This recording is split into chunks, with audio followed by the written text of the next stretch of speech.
Hey guys, Paul here again. Here we are, day 4, chapter 4 of Mark. Let's just get right into it, alright? I'm actually in a comfortable spot and not outside for once since people aren't partying here for once. So I don't want to waste it. Alright, let's get it. Mark chapter 4, verse 1. Again, Jesus began to teach by the lake. The crowd that gathered around him was so large that he got into a boat and sat in it out on the lake. While all the people were along the shore at the water's edge, he taught them many things by parables, and in his teaching said, "Listen, a farmer went out to sow his seed. As he was scattering the seed, some fell along the path, and the birds came and ate it up. Some fell on rocky places where it did not have much soil. It sprung up quickly because the soil was shallow, but when the sun came up, the plants were scorched, and they withered because they had no roots. Other seed fell among thorns, which grew up but choked the plants, so that they did not bear grain. Still other seed fell on good soil. It came up, grew, and produced a crop, some multiplying 30, some 60, some 100 times." Then Jesus said, "Whoever has ears, let them hear." When he was alone, the 12 and the others around him asked him about the parables. He told them, "The secret of the kingdom of God has been given to you, but to those on the outside everything is said in parables, so that they may be ever seeing but never perceiving, and ever hearing but never understanding. Otherwise they might turn and be forgiven." Then Jesus said to them, "Don't you understand this parable? How then will you understand any parable?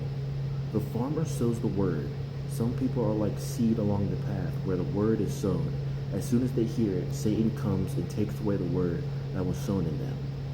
Others, like seed sown on rocky places, hear the word and at once receive it with joy, but since they have no root, they last only a short time. When trouble or persecution comes because of the word, they quickly fall away. Still others, like seeds sown among thorns, hear the word, but the worries of this life, the deceitfulness of wealth, and the desires for other things come in and choke the word, making it unfruitful. Others, like seeds sown on good soil, hear the word, accept it, and produce a crop, some 30, some 60, some 100 times what was sown." He said to them, "Do you bring in a lamp and put it under a bowl or a bed? Instead, don't you put it on its stand? For whatever is hidden is meant to be disclosed, and whatever is concealed is meant to be brought out into the open. If anyone has ears, let them hear. Consider carefully what you hear," he continued. "With the measure you use, you will be measured to you. And even more, whoever has will be given more. Whoever does not have, even what they have, will be taken away from them." He also said, This is what the kingdom of God is like. A man scatters seed on the ground. Night and day, whether he sleeps or gets up, the seed sprouts and grows, though he does not know how. All by itself, the soil produces grain. First the stalk, then the head, then the full kernel in the head. As soon as the grain is ripe, he picks the seed, puts the sickle to it, because the harvest has come. Again, he said, "What shall we say the kingdom of God is like? Or what parable shall we use to describe it? It is like a mustard seed, which is the smallest of all seeds on earth. Yet when planted, it grows and becomes the largest of all garden plants, with such big branches that the birds can perch in its shade." With many similar parables, Jesus spoke the word to them as much as they could understand. He did not say anything to them without using a parable, but when he was alone with his disciples, he explained everything. Jesus calms the storm. That day when evening came, he said to his disciples, "Let us go over to the other side." Leaving the crowd behind, they took him along just as he was in the boat. There were also other boats with him. A A furious squall came up, and the waves broke over the boat, so that it was nearly swamped. But Jesus was in the stern, sleeping on a cushion. The disciples woke him and said to him, "Teacher, don't you care if we drown?" He got up, rebuked the wind, and said to the waves, "Be quiet, be still." Then the wind died down and it was completely calm. He said to his disciples, "Why are you so afraid? Do you still have no faith?" They were terrified and asked each other, "Who is this? Even the wind and waves obey." This section has a lot of good things, a lot of things to truly dig deep into. From the parable of the sower, basically describing the world, from the people, basically describing all types of the people that are all there, from the ones who will accept the word, and the many others who don't, and from of course the classic last one, of Jesus sleeping in while outside is raging, but since the disciples don't have faith, that rage and storm keeps going on, and then they wake up Jesus and are afraid. But I always like to think of the opposite, like what would have happened? What if the disciples did have faith there?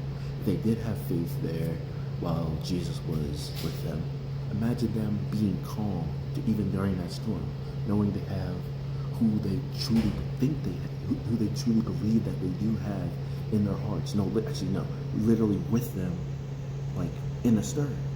The waves probably would have rebuked themselves. And I don't quote me on this, but I'm positive that those waves and such were there because the disciples did have faith.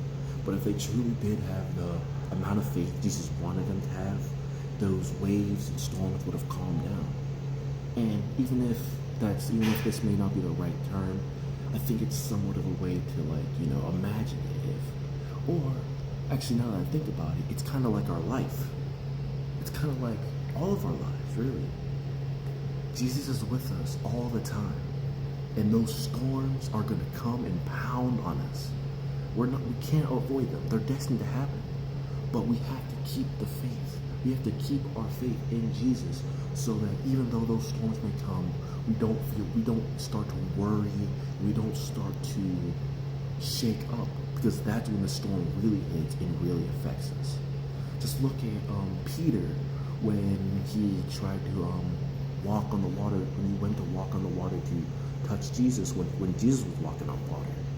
He was doing it. He was walking on the water, but then when he looked back and saw how scary the waves were, he started to lose faith and started to sink.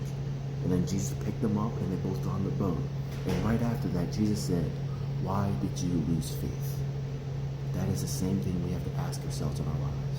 When we fall, it's because we start to worry. It's because we start to lose faith in who Jesus really is. We have to keep that same amount of great faith in our lives all the time, no matter how hard life may come against us, no matter how hard the devil may press against us. We have to keep that faith strong, even during the hardest of battles. So I pray to you, brothers and sisters, no matter what you may be going through, keep that faith strong, because Jesus is there 24/7, and you got to keep that faith strong so you don't fall, so you don't sink. God bless you guys. Have a good rest of your night, or day, or evening, whatever time it is for you. God bless.